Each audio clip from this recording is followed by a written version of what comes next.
Chile, porque en el día de hoy se lanza una campaña internacional por la liberación de los prisioneros políticos en Chile. Et aujourd'hui, nous avons la présence de quelques représentants des organisations qui sont présentes pour appuyer le lancement de la campagne internationale pour la libération de tous les prisonniers et prisonniers politiques au Chili. Y para comenzar vamos a invitar al señor Bruce Kass de Payú, Palestinos Judíos Unidos, que nos trae un mensaje en francés y en español, sobre todo para el pueblo mapuche. Et maintenant, il va prendre la parole Bruce Cast du Pajou, qui va donner un message d'appui au peuple mapuche.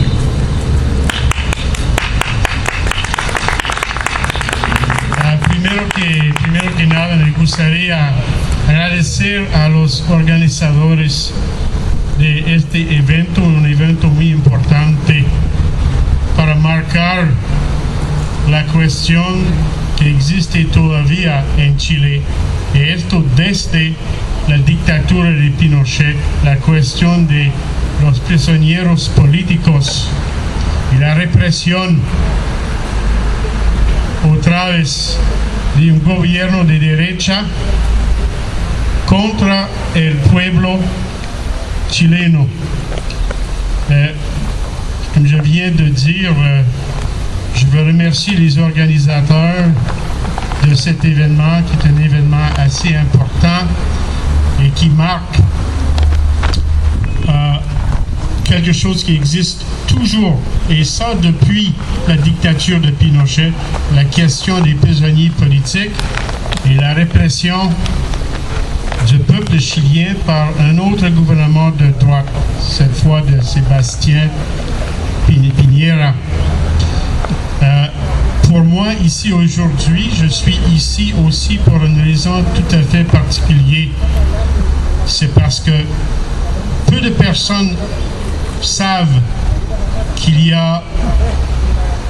existe toujours et qu'il y a eu, lors de la dictature de Pinochet, des liens militaires très étroits entre l'État d'Israël et la dictature de Pinochet. Les liens militaires existent toujours, bien que l'État d'Israël invoque une politique qu'ils appellent Secret Defense, par laquelle ils refusent de dévoiler toute l'aide militaire qu'ils ont octroyée à la dictature de Pinochet et qui donnent toujours au gouvernement de Chili. Alors, ce qu'il faut constater, c'est que les violations des droits humains commises par le gouvernement chilien actuel contre les manifestants au Chili, contre les prisonniers politiques et contre le peuple indigène mapuche depuis des décennies sont basées sur des techniques militaires et de surveillance israélienne. Et vous pouvez consulter un site web en France, vous pouvez noter ça, qui s'appelle ORIN 21. C'est ORIN 21, qui a bien documenté les liens entre l'État d'Israël, liens militaires entre l'État d'Israël et le gouvernement de Chili. Et on note que la criminalisation et la militarisation contre la résistance chilienne actuelle trouvent leurs racines dans les lois antiterroristes adoptées par le régime du dictateur Augusto Pinochet. Pinochet est mort, mais malheureusement, son héritage continue dans la personne de Sébastien Piñera. Alors le peuple chilien a protesté contre le président de droite Piñera et a exigé sa démission et la rédaction de nouvelles constitutions pour se débarrasser justement de l'héritage de Pinochet.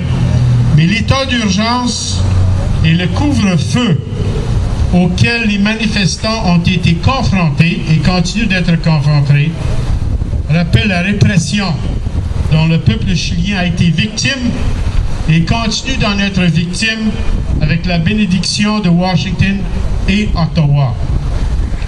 Et je peux vous dire, ayant été candidat de nouveau Parti démocratique aux élections fédérales 1988, j'avais fait une recherche sur l'aide militaire du Canada auprès du gouvernement de Chili. Puis dans les années 70, j'avais trouvé des documents qui démontraient clairement que le Canada aidait le régime de Pinochet.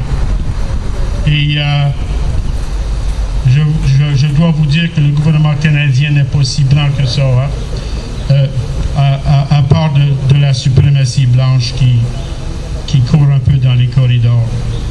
Alors, bien que les relations entre Israël et le Chili ne soient plus cachées véritablement, j'ai dit tantôt qu'Israël maintient la politique de secret defense, c'est-à-dire qu'il refuse de dévoiler les liens avec le Chili. Il y a 2 individus au Chili en 2016 qui ont entamé des poursuites judiciaires contre le gouvernement pour essayer de montrer l'étendue de son implication dans la dictature qui dirigeait le Chili à cette époque-là. J'ignore si ces informations ont été dévoilées. Mais c'est rendu que les forces armées de Chili et d'Israël ne tentent même plus de cacher leur alliance. C'est ouvert. Et cette alliance affecte négativement et les Chiliens, et les Palestiniens, et les Mapuches.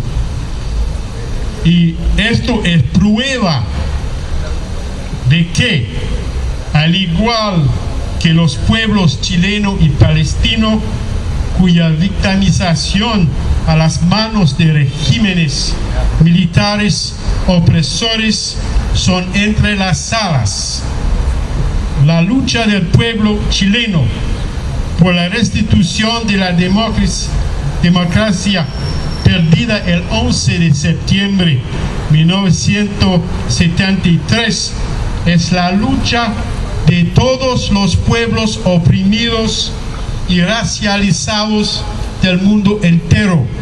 Y entonces no es una lucha aislada por la liberación, sino más bien parte de un movimiento mundial por la liberación del yugo de la agenda imperial occidental, de la que el gobierno canadiense forma una parte integral, como lo fue cuando ayudó a derrocar a Aristide en Haití.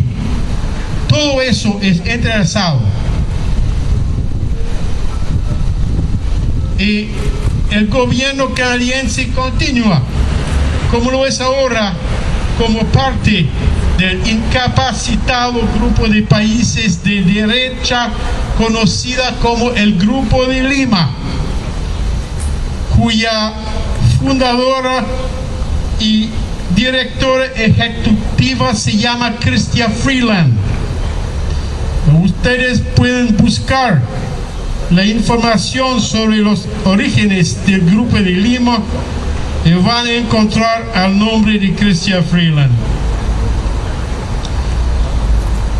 Yo no me recuerdo exactamente las palabras de Che Guevara a las madres de la Plaza de Mayo en Argentina,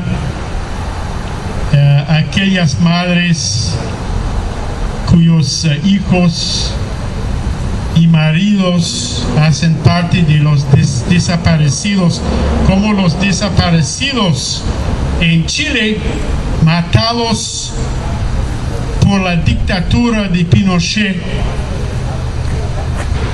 Pero si me recuerdo bien, sus palabras eran algo así a las madres de la Plaza de Mayo: no les conozco, pero si ustedes tiemblan de indignación ante las injusticias que existen en el mundo, nosotros somos compadres. Y en esta misma línea de pensamiento, al nombre de Palestinos y Judíos Unidos, yo digo: ¡viva el Chile libre! ¡Viva la Palestina libre! Y viva la libertad por todos los pueblos oprimidos y racializados en el mundo. Gracias.